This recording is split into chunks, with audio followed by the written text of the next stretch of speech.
ரிஷப ராசி மற்றும் ரிஷப லக்ன அன்பர்களுக்கு இந்த ஜூன் மாத கிரகநிலைகளை பார்க்கும்போது உங்கள் மேலேயே தான் புதன், சூரியன், சுக்கிரன், குரு இருக்காங்க. 12ஆம் தேதி சுக்கிரன் மிதுனத்துக்கு மாறுறாரு. 14ஆம் தேதி புதனும் மாறுறாங்க. 15ஆம் தேதி சூரியனும் மாறுறாங்க. ஸோ செகண்ட் ஹாஃபில் உங்களுக்கு குரு மட்டும் உங்கள் மேலே இருப்பார். அண்ட் 5ஆம் வீட்டில் கேது, சனி பகவான் 10ஆம் வீட்டில், 11ஆம் வீட்டில் ராகு, 12ல் செவ்வாய் இருக்காங்க. இந்த கிரகநிலைகளை பொறுத்த அளவுக்கு பார்த்தீங்கன்னா நிறைய லாபகரமான விஷயங்கள் நடக்க போகுது. தொழில் லாபம், விவசாயம் லாபகரமாக இருக்கும். ப்ரமோஷன், பிஸ்னஸ், இது எல்லாமே ரொம்ப ரொம்ப ரொம்ப ரொம்ப நல்லாயிருக்கு. எந்த ஒரு விஷயமாக இருந்தாலும் உங்களுடைய 2ஆம் அதிபதி அங்கேயே இருக்கிறதுனால நிறைய விஷயங்கள் நீங்கள் சாதிச்சு கொள்ளக்கூடிய ஒரு அற்புதமான ஒரு புத்திசாலித்தனம் உங்களுக்கு ஏற்படும். அதே மாதிரி பார்த்தீங்கன்னா உங்களுடைய ராசிநாதனும் அங்கேயே ஆட்சி பெற்று இருக்கிறதுனால சுப விரய செலவுகள், சந்தோஷமாக இருக்கிறதுக்கான செலவுகள், ஒரு என்டர்டெயின்மெண்ட் அப்படின்றதுக்கான செலவுகள், இது எல்லாம், ஒரு டூர் போகிறீங்க அப்படின்ற செலவுகள், ஒரு சுபமான வார்த்தைகள், சுபமான விஷயங்கள், ஒரு நகை வாங்கிறது, பிடிச்ச ட்ரெஸ் வாங்கிறது, இதெல்லாம் ஒரு சுகம், சந்தோஷத்தை, சின்ன சின்ன விஷயங்கள் தானே சுகத்தை கொடுக்கும். அந்த சின்ன சின்ன விஷயங்கள் உங்களுக்கு சந்தோஷத்தை கொடுக்கக்கூடிய வகையில் இருக்குது. அதே மாதிரி பார்த்தீங்கன்னா உங்களுக்கு 5ஆம் வீட்டில் கேது, பட் ஸ்டில் அந்த 5ன்ற கேதுவை நீங்கள் குரு பகவான் உங்கள் மேலேயே இருந்து தன்னுடைய பார்வை படுறதுனால அந்த கேதுனால் வரக்கூடிய மைனஸஸுமே உங்களுக்கு ப்ளஸ் ஆகுது. இது மிகப்பெரிய ஒரு அற்புதமான காலகட்டம். உங்கள் குழந்தைகளோட சில மனஸ்தாபங்கள் ஏற்பட்டாலும் அது குருவினால் அது சரியாயிடும். ஸோ ரொம்ப பெருசாக பயப்பட வேண்டிய அவசியங்கள் இல்லை. நீங்கள் நிறைய நல்ல விஷயங்கள் இருக்குது. ஆனால் எதில் எச்சரிக்கையாக இருக்கணும் அப்படின்றது ரொம்ப ரொம்ப முக்கியம். ஃபர்ஸ்ட் ஹாஃபும் சில எச்சரிக்கையான விஷயங்கள் சொல்லுது, செகண்ட் ஹாஃபும் எச்சரிக்கையான விஷயங்கள் சொல்லுது. மெயின் பார்த்தீங்கன்னா அப்லிஃப்ட்மெண்ட், லாபம் அப்படின்றதெல்லாம் ரொம்ப நல்லா இருக்குது. ஆனால் இதில் 7ஆம் அதிபதி யார்? செவ்வாய். அந்த செவ்வாய் 12ஆம் வீட்டில் போய் விரயஸ்தானத்தில் உட்காந்துருக்காங்க. அப்போது அந்த விரயம் உங்களுடைய, அதாவது ஸ்பௌஸ், ஹஸ்பண்ட்னா ஒய்ஃப், ஒய்ஃப்னா ஹஸ்பண்ட், உங்களுடைய லைஃப் பார்ட்னர்னால் அமையக்கூடிய வகையில் இருக்குது. லைஃப் பார்ட்னர் மட்டும் இல்லை, உங்களுடைய பிஸ்னஸ் பார்ட்னராக இருந்தாலும் சரி, இப்போ அவங்களால ஒரு தேவையில்லாத செலவு வர்றதுக்குண்டான வாய்ப்புகள் அதிகமாக இருக்குது. அந்த இடத்துல கொஞ்சம் விட்டு கொடுத்து நயத்தோடு நீங்கள் செலவு செய்யணும். அப்படி இல்லை அப்படின்னா அங்கே வாக்குவாதங்கள் ரொம்ப அதிகமாக ஆயிடும். அதுவும் செகண்ட் ஹாஃபில் புதன் 2ஆம் வீட்டில் வேற போகும்போது அங்கே நீங்கள் புத்திசாலித்தனமாக, பொறுமையாக, நீங்கள் ஒரு நல்ல லிசனராக இருந்தீங்க அப்படின்னாலே இதுலேருந்து ஜெயிச்சிடலாம். ஏன்னா அந்த விரயஸ்தானத்தினால வரக்கூடிய விஷயத்தை நீங்கள் முழுமையாக கேட்கும்போது குருவும் அதே 7ஆம் வீட்டை பார்க்குறாரு இல்லையா? அப்போ அந்த இடத்துல பொறுமையாக நீங்கள் டீல் பண்ணணும். இப்போ ஒரு விஷயத்த சொல்கிறார், ரொம்ப நல்லாயிருக்கு பிஸ்னஸ், அதனால் நம்ம ஒரு எக்ஸ்ட்ரா ஒரு மிஷினரி வாங்கி போட்டுடலாம், அந்த மிஷினரி இவ்வளோ லட்சங்கள் வருது அப்படின்லாம் சொல்கிறாரு பார்ட்னர்னு வச்சுக்கோங்களேன். நீங்கள் சும்மா இரு அப்படின்னு எடுத்த உடனே ஒரு பிளாக், ஒரு ஸ்டாப், அது பிரச்சனையில் கொண்டு வந்துடும். ஏன்னா 10ஆம் வீட்டில் சனி பகவான் இருந்து விரயஸ்தானத்தில் இருக்கக்கூடிய செவ்வாயை பார்த்துட்ருக்கார். அவர் உங்களுடைய 7ஆம் அதிபதின்றது ஞாபகம் வச்சுக்கோங்க. இதே தான் உங்கள் ஒய்ஃப் கேட்கலாம், இல்லைங்க நம்ம அந்தமான் போகலாம், இந்த டூருக்கு போகலாம், அந்த டூருக்கு போகலாம். இப்போ தான் நீங்கள் குழந்தைங்கள கூட்டிகிட்டு போயிட்டு சில டூருக்கெல்லாம் போயிட்டு வந்திருக்கலாம். பட் அந்த விஷயத்தை அவங்க சொல்லும்போது பொறுமையாக, நிதானமாக கேட்டு பக்கத்தில் போய் உட்காந்து அவங்க கைகளை பிடிச்சி, இல்லைம்மா இப்போ தான் நம்ம போயிட்டு வந்திருக்கோம், கண்டிப்பாக உன்னுடைய ஆசையை நிறைவேற்றலாம், கொஞ்சம் நாள் தள்ளி போட்டுட்டு போகலாம் அப்படின்றது நீங்கள் குடும்பத்துலேயும், அதே மாதிரி தொழிலில் வரும்போது, ஓகேப்பா நீ சொல்கிறது ரொம்ப நல்லா இருக்குது, but let's work on it அப்படின்ற ஒரு வார்த்தையை நீங்கள் உச்சரிச்சிங்கன்னா புதன் அங்கே தான் டெக்னிக். அது நீங்கள் சொல்கிறதும் ரைட்டு தான், அவர் சொல்கிறதும் ரைட்டு தான். ஆனால் வேகம் வேண்டாமே அப்படின்ற ஒரு விஷயத்தை நீங்கள் பொறுமையாக ஹேண்டில் பண்ணி சொல்லணும். அப்படி இல்லைன்னா நிறைய பிரச்சனைகள் சந்திக்கக்கூடிய வாய்ப்புகள் இருக்குது. ஏன்னா செவ்வாய் அப்படின்றது அதிக வீரமான ஒரு கிரகம்.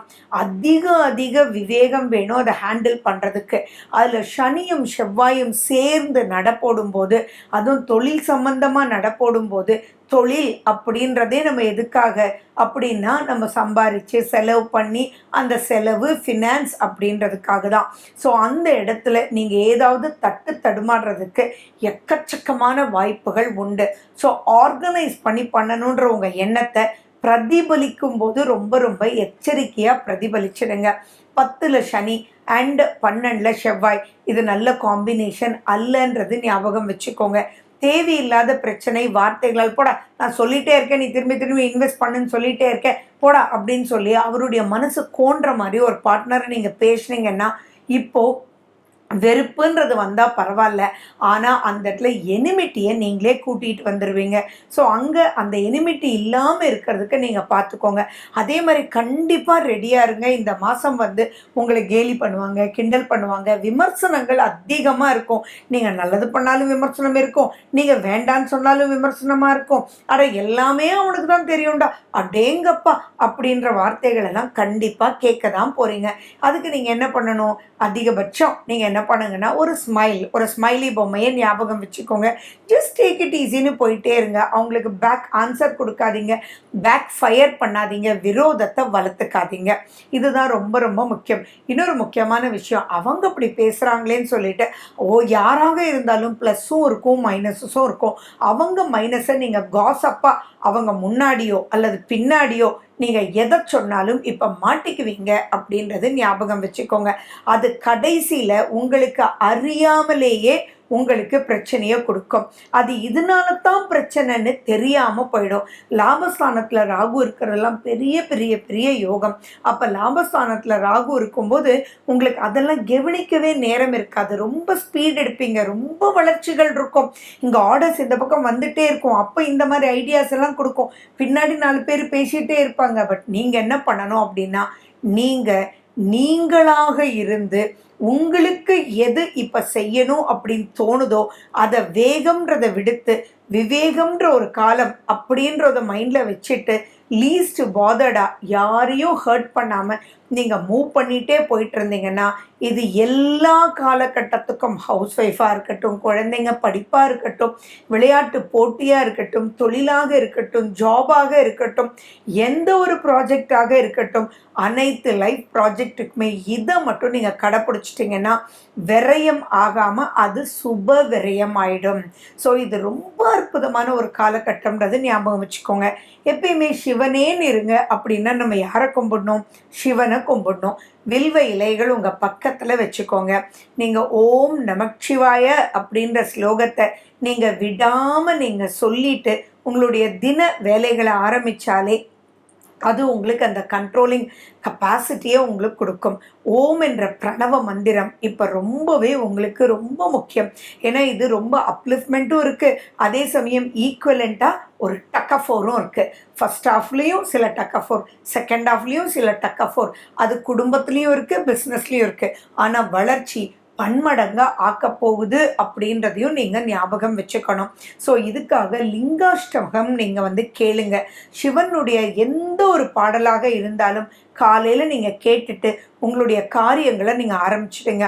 சரி, இன்னொரு முக்கியமான விஷயம், உங்களுடைய சந்திராஷ்டம நாட்கள்ன்றது நான் உங்களுக்கு லாஸ்ட்டில் சொல்லுவேன். அந்த சந்திராஷ்டம தண்ணிக்கு ஜிப் அப்படின்றத நீங்கள் போட்டுக்கோங்க.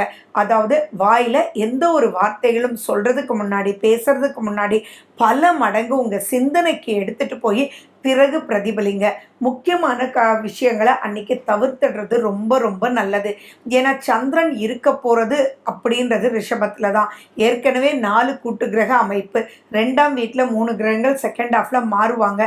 அப்போ இதனுடைய தாத்திரையும் ரொம்பவே அதிகமாகும். ஸோ சந்திராஷ்டமத்தில் முக்கியமான காலகட்டத்தில் செய்ய வேண்டிய எதையுமே அந்த 2.5 நாள் நீங்கள் தவிர்த்துடுங்க. சரி, ஆரோக்கிய குறைபாடு வர அதிகமான வாய்ப்புகள் உண்டு. புதன் உஷ்ண கிரகம், சூரியன் உஷ்ண கிரகம். ஸோ ஹீட் சம்மந்தமான ப்ராப்ளம்ஸ் உங்களுக்கு ரொம்ப ப்ராப்ளம் கொடுக்கும். அதே மாதிரி த்ரோட் ஃப்ளோ வந்து ஈஸியாக இல்லாமல் இருக்கும். ஸோ த்ரோட் ப்ராப்ளம் வர்றதுக்கும் வயிறு சம்மந்தமான ப்ராப்ளம் வர்றதுக்கும் வாய்ப்புகள் உண்டு. அப்போ நீங்கள் குளிர்ச்சியான உணவுகள் நீங்கள் எடுத்துக்கணும். நீங்கள் ஆயில் புல்லிங் பண்ணுங்கள், காகிள் பண்ணுங்கள் சால்ட் வாட்டரில். இதெல்லாம் நீங்கள் பண்ணும்போது நீங்கள் பேலன்ஸ் பண்ணிடலாம். அதே மாதிரி சுய ஜாதகத்தில் இப்போ கிரகங்கள் சரியில்லாத ஒரு தசாபுத்திகள் நடந்தால் நான் சொன்ன அந்த நெகட்டிவிட்டிஸ் இன்னும் பன்மடங்கு ஏறும். பட் எது பன்மடங்கு ஏறினாலும் எப்படி சரி செய்யலான்ற டூல் உங்களுக்கு சொல்லியிருக்கேன். அதை மட்டும் பின்பற்றி இந்த ஜூன் மாதத்தில் ப்ளஸ்ஸஸ் அவ்வளவு இருக்குது. அதை நீங்கள் யூஸ் பண்ணிவிட்டு டக்குன்னு நெக்ஸ்ட் ஸ்டேஜுக்கு போகிறதுக்கு உண்டான வழியை பார்த்துக்கோங்க. ரிஷப ராசிக்குண்டான சந்திராஷ்டம காலம் 21 6:18 சாயங்காலத்திலேருந்து 23 10:50 இரவு வரைக்கும் இருக்குது. ஜூன் மாதத்தினுடைய விசேஷ நாட்களை பற்றி தான் நம்ம பார்க்க போகிறோம். ஜூன் 2 ஜூன் 18 ஏகாதசி, ஜூன் 3 வாஸ்து நாள். காலையில் 9:05 10:35 வரைக்கும் வாஸ்து நேரம். 4ஆம் தேதியும் 19ஆம் தேதியும் பிரதோஷம், 5ஆம் தேதி கார்த்திகை விரதம், 6ஆம் தேதி அமாவாசை, 7ஆம் தேதி சந்திர தரிசனம், 10ஆம் தேதி சதுர்த்தி விரதம், 12ஆம் தேதி ஷஷ்டி, 14ஆம் தேதியும் 29ஆம் தேதியும் அஷ்டமி, 15ஆம் தேதி ஆனி மாத பிறப்பு, 15ஆம் தேதியும் 30ஆம் தேதியும் நவமி, 21ஆம் தேதி பௌர்ணமி, 25ஆம் தேதி ஸ்ரவண விரதம். மேலும் விவரங்களுக்கு போன் நம்பர் 9842266555.